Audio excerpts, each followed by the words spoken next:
दोस्तों YouTube पर मैंने कुछ वीडियोज देखा है, उस वीडियो में आपको प्रूव करके बताया गया है कि 4 बराबर 5 होता है, 4 बराबर 5 होता है।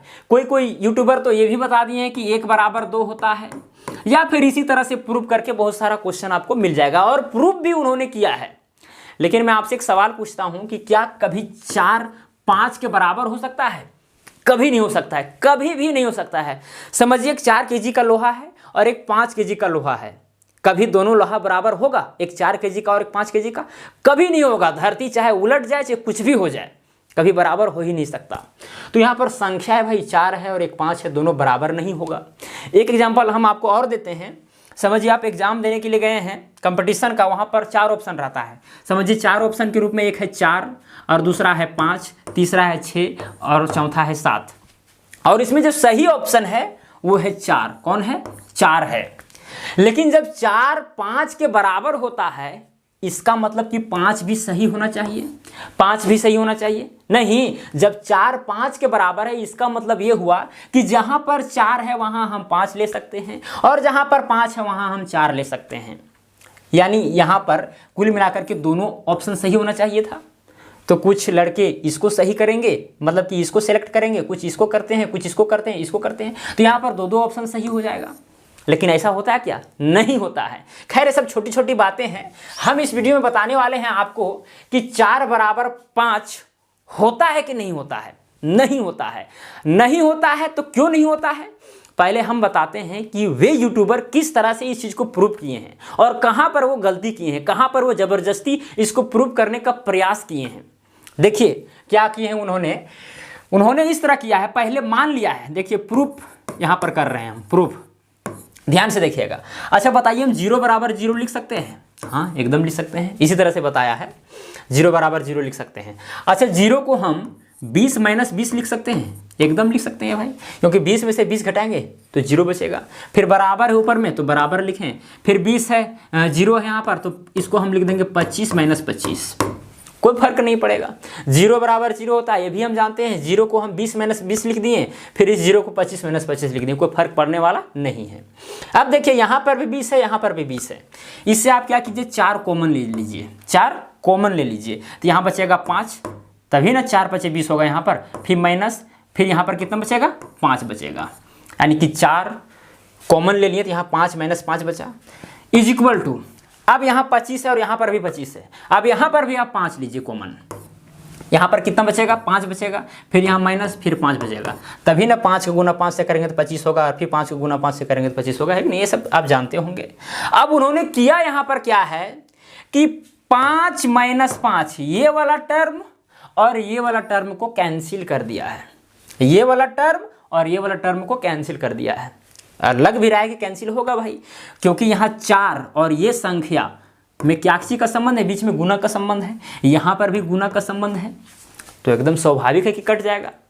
अगर यहाँ नहीं समझ में आ रहा है तो इसको अगर हम आगे बढ़ाएंगे, समझिए हम आगे बढ़ाएं इसको, 4 है, अब यहाँ गुना का संबंध है भाई, तो इसको इधर ले जाएंगे तो डिवाइड में चला जाएगा, तो 4 बराबर हो जाएगा 5, और यहाँ पर कितना था? 5 - 5 था, ठीक है, और ये 5 - 5 इधर डिवाइड में चला गया, तो 5 - 5 हो गया। अब इसको काटिए, कट जाएगा, तो यहाँ पर कितना बच गया? 4 बराबर 5 बच गया। तो इस तरह से भी आप प्रूफ कर सकते हैं, या तो डायरेक्ट काट सकते हैं, है कि नहीं? तो यहाँ पर ये वाला 4 बच गया। अगर ये वाला और ये वाला टर्म अगर कैंसिल हो गया तो यहाँ 4 बराबर में क्या हो गया? 5। देखिए प्रूफ हो गया, और आपको लग रहा है कि हाँ भाई एकदम सही है, प्रूफ हो गया। लेकिन देखिए गलती कहाँ पर किया गया है, गलती कहाँ पर किया गया है। हाँ एक चीज़ और, यहाँ 1 बराबर 2 है, इसी तरह से आप, इसी प्रक्रिया से आप उसको भी सॉल्व कर सकते हैं, प्रूव कर सकते हैं। थोड़ा सा आपको थोड़ा मान में यहाँ पर डिफरेंस लेना पड़ेगा, लेकिन आपको बताते हैं कि यहाँ पर थेथरोलॉजी क्या किया गया है, ज़बरदस्ती यहाँ पर किया क्या गया है, कहाँ पर गलती है। देखिए ये 5 - 5 जो है और ये 5 - 5 जो है कैंसिल नहीं हो सकता। आप कहेंगे क्यों नहीं हो सकता है? गुना का संबंध है भाई, तो होना तो चाहिए, नहीं हो सकता। अच्छा एक चीज़ आप बताइए, यहाँ पर दोनों संख्या है, आपको समझाने का हम प्रयास कर रहे हैं। यहाँ 5 - 5 है भाई, जब घट रहा है इसको घटा देंगे, ये वास्तविक संख्या है, ये भी वास्तविक संख्या भाई, घट जाएगा आराम से, है कि नहीं? ये भी घट जाएगा, परिमेय संख्या है। अब यहाँ पर देखिए 4, अब 5 में से 5 जाएगा तो कितना बचेगा? 0। यानी इस तरह से लिख सकते हैं, बराबर में यहाँ 5, फिर 5 में से 5 घटाइए तो क्या हो गया? 0 हो गया। अब बताइए, यहां पर आप सोचेंगे फिर कि नहीं आप तो 0 0 कट सकता है आराम से, नहीं कटेगा, कभी नहीं कट सकता। अब आप कहेंगे क्यों नहीं कटेगा, देखिए यहां पर, अब यहां पर इसको 0 को इधर ले जाइए तो हो जाएगा 4 बराबर में हो जाएगा 5 इंटू में 0/0। अब बताइए 0/0 क्या इंडिकेट करता है, बताइए 0/0 क्या इंडिकेट करता है, इन्फिनाइट। इन्फिनाइट इसका मान होता है इन्फिनाइट, यानी ये टर्म इससे गुना नहीं हो सकता। अगर डिवाइड में किसी के 0 है तो समझिए वो टर्म इन्फिनाइट है। जैसे कि अगर 4/5 आपको मिल जाए, 4/0 मिल जाए तो ये इन्फिनाइट टर्म हो जाएगा, इन्फिनाइट, इसका कोई वैल्यू होगा ही नहीं, ये मान्य नहीं है ये वैल्यू। आप बोलेंगे ऐसा क्यों, देखिए आप समझिए डिवाइड का मतलब क्या होता है। अगर 4 है इसको डिवाइड कर दिया गया कितना, 0 से। अब दूसरा एग्जांपल लेते हैं, अगर 4 है इसको अगर डिवाइड कर दिया गया है 2 से, इसका मतलब ये हुआ कि 4 कोई चीज़ है, कोई भी चीज़, समझिए 4 रुपया है, उसको 2 भाग में हम बांट दिए तो कितना कितना हिस्सा होगा, 2-2 करके हिस्सा होगा, कितना 2-2 करके। अब यहाँ पर इसी चीज़ को समझिए, अब समझिए 4 रुपया है, उसको 0 भाग में बांटना है, 0 भाग में बांटना है मतलब कि बांटना ही नहीं है, केवल कहना है कि लो लो लो, लेकिन किसी को देना नहीं है। तो इस तरह से बहुत लोगों को हम बांट सकते हैं। बहुत लोगों को क्यों बांट सकते हैं, क्योंकि देना तो नहीं है, 0 भाग में बांटना है, और 4 रुपया भाई देंगे नहीं तो बटेगा कैसे, है कि नहीं। तो इसीलिए इसका वैल्यू जो है इन्फिनाइट आता है, इन्फिनाइट। तो यहाँ पर ये चीज कैंसिल नहीं हो सकता है, कैंसिल नहीं हो सकता है, ये टर्म जो है अनडिफाइन हो जाएगा। क्या हो जाएगा, अनडिफाइन हो जाएगा, ठीक है। तो यहीं पर गलती किया जा रहा है। या फिर बहुत यूट्यूबर क्या किए हैं, चलिए यहाँ समझ में नहीं आया होगा तो बहुत यूट्यूबर डायरेक्ट भी इसको प्रूव करके बताए हैं, डायरेक्ट। जैसे 4/5 प्रूव करना है, चलिए 1/2 हम प्रूव करके बताते हैं। देखिए 1 को हम लिख सकते हैं, 1 नहीं, ऐसे नहीं, आप पहले 0/0 लिखिए। क्या लिखिए, 0/0।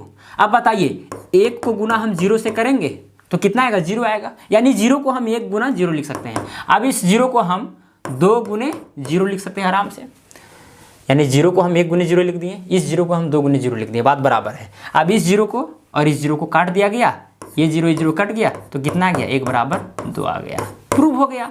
लेकिन प्रूव ये नहीं हुआ, यहाँ पर थेथरोलॉजी किया गया है, यहाँ जबरदस्ती प्रूव किया गया है। ये 0 और ये 0 कैंसिल हो ही नहीं सकता।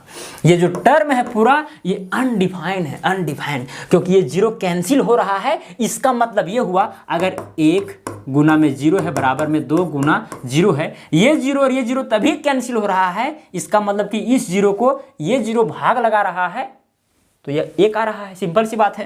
यानी 1 बराबर में हो जाएगा 2 गुने 0/0। अब ये 0/0 अनडिफाइंड टर्म है, इसका मान इनफाइनाइट होता है। तो कैसे हम प्रूव कर देंगे, है कि नहीं। तो पूरा सरासर गलत आपको बताया जा रहा है यूट्यूब पर, ध्यान नहीं दें ऐसे वीडियो में। अगर ऐसा होता तो पूरा मैथमेटिक्स में ब्लंडर हो जाएगा, ब्लंडर हो जाएगा, मिस्टेक नहीं। मिस्टेक तो एकदम छोटी छोटी बातों पर होती है, लेकिन ये ब्लंडर हो जाएगा, बहुत बड़ा गलती हो जाएगा, बहुत बड़ा मिस्टेक हो जाएगा। तो मुझे उम्मीद है कि आपको समझ में आ गया होगा कि भाई 4/5 होता है कि नहीं होता है। अगर नहीं होता है तो क्यों नहीं होता है, और जो प्रूव करके बताया जा रहा है आपको वो सही है कि गलत है, अगर गलत है तो कैसे गलत है। तो चलिए आज के लिए इतना ही। जय हिंद, जय भारत।